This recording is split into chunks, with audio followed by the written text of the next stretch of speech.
In the rewrite tonight, once again, America's longest war. A $1 trillion failed policy that has produced murder and mayhem here and abroad for over 40 years. The war on drugs. That's the name that President Nixon gave to this war before he was forced to resign the presidency under the threat of impeachment in the Watergate scandal. The war on drugs turned out to be one that all subsequent presidents could not resist continuing to fight. And of course, it is not a war on drugs. It is a war on drug dealers and drug users. But we don't want to call it that because we know who the drug users are. The drug users are our children. The drug users are our sisters, our brothers. They are our fathers. They are our mothers. They are otherwise law-abiding Americans who use marijuana to as much intoxicating effect as a glass of wine, and they are Wall Street cocaine users, and some of them are tragically, fatally, heroin addicts. The addicts need help, not a prison sentence. The addicts need treatment. We have the resources to provide that treatment for addicts who can't afford it, but we waste that money trying to arrest them and to imprison them. And so some of us publicly and in some cases passionately insist that the war on drugs is a failure, but we don't get to say it.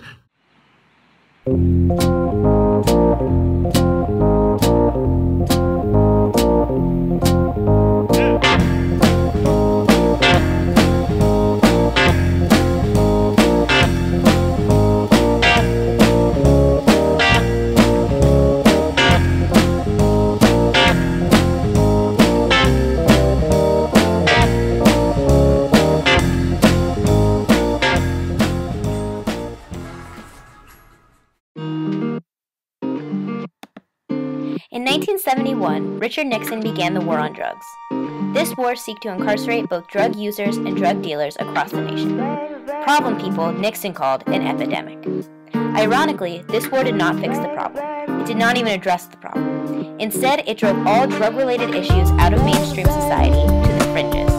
This movement underground increased criminal activity and is the #1 factor in today's lucrative business of filling and building prisons. The prison epidemic. At the forefront of the drug war was cannabis sativa, colloquially referred to as marijuana.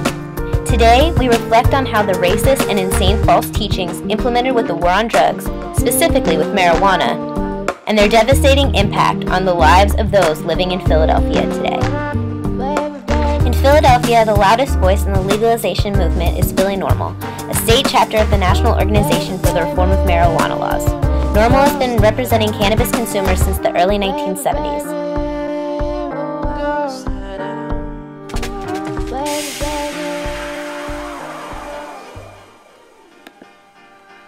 In NORML's annual review of marijuana arrest statistics, using data from the Pennsylvania Uniform Crime Reporting System, statistics show that there were 6,614 marijuana-related arrests in Philadelphia during 2012, 4,272 of which were for simple cannabis possession charges within a personal amount. In the same year, black cannabis consumers in the city were arrested at 5 times the rate of whites. All other drug arrests are more equal in comparison by race. 75% of the arrests were for those adults between 18 and 34. Marijuana arrests in Philadelphia continue with a disturbing trend of racial disparity. Of course, black Americans do not smoke more pot or do more drugs than white Americans. Yet police increasingly target arrests towards minorities and people of color. I was at Penn State University in 1996 smoking some freaking weed, man, just to feel okay because I had a tumultuous upbringing. I don't want to get into it because we'll be here for a couple years, but I had that right.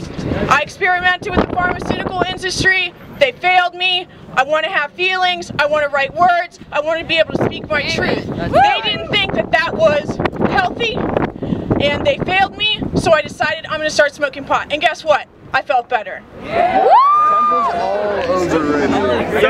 This is like my first organized movement, you know what I mean, protest. I'm a freshman in college. I've never done something like this, and I'm glad that my first organized protest is one that I feel passionate about. It's something that I feel strongly about, and it's everyone coming together. It's a good thing. 8, 7, 6, 5, 4, 3, 2, 1.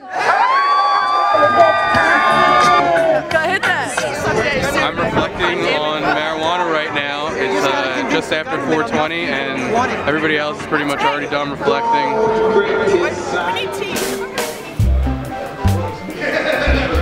And so, but to me, it's like how you can be against people getting the medicine they need when they're sick is just boggles the mind.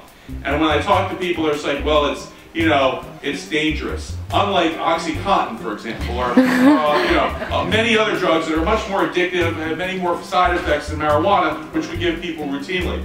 Or I get, you know, well, people are going to say they're sick, but they're really going to use it to get stoned. Because, you know, when you have, stage 4 cancer, getting stoned is your top priority, I guess. And, you know, and even if it was, who cares? So, that was a no-brainer.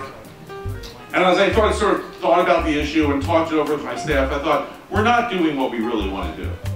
What we really want to do, because do we think it only should be for medical purposes, or do we think that prohibition is right under any circumstances? And, there's a lot of internal discussion and debate. It's like, don't you think you've done enough harm, Dale, into your political career? I'm like, no, I don't.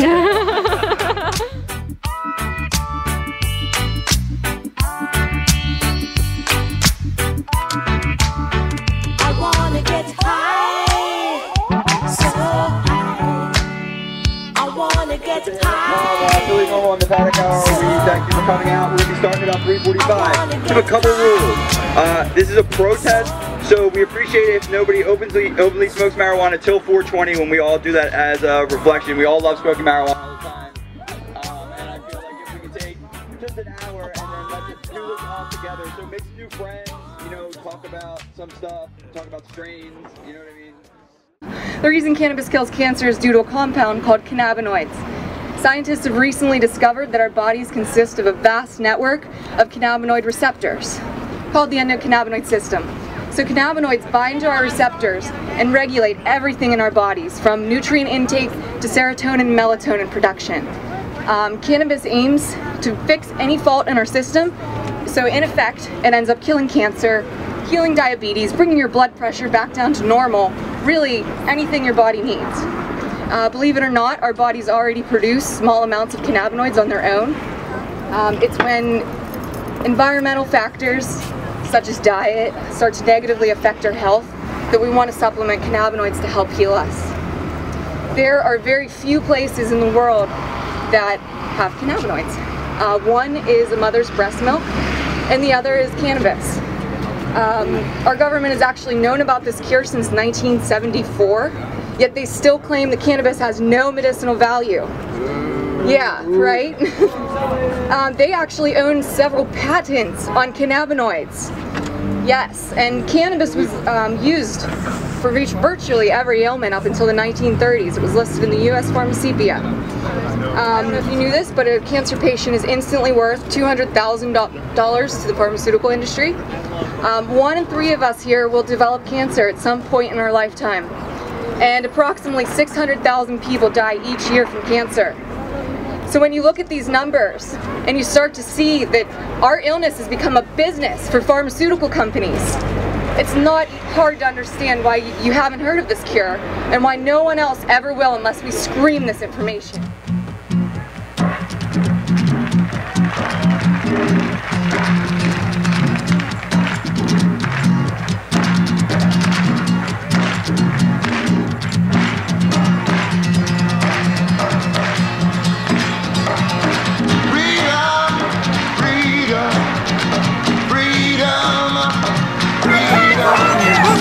Shit! Look at this shit!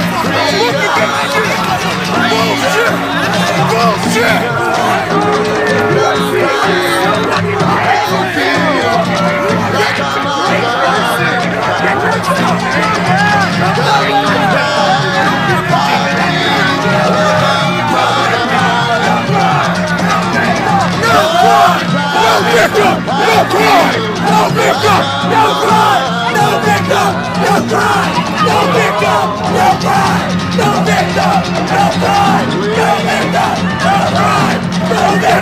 No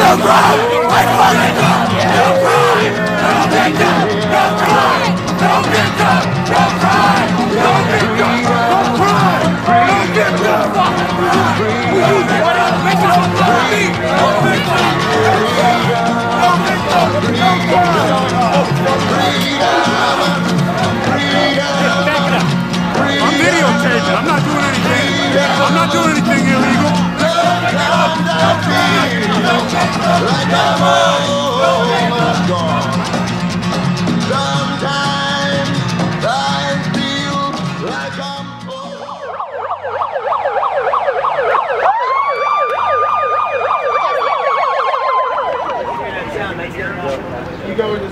So come out here to $700 Street and join us. Why are we here today, Kevin? We're here today because Adam Kokesh and N.A. Poe were arrested forcibly and some say kidnapped from Smoketown Prohibition 5 after the 420 countdown. Plenty of video evidence shows that they were not resisting arrest, they had no contraband, they were not using any controlled substances at the time. They were targeted, taken down, and kidnapped by the Park Ranger Service and are now here at the Federal Detention Center. They were both kidnapped by federal police officers, and now they're up here knocking on windows. Yeah, oh yeah. Knock! Knock! Let's make some noise, honey. Hit those f***ing windows!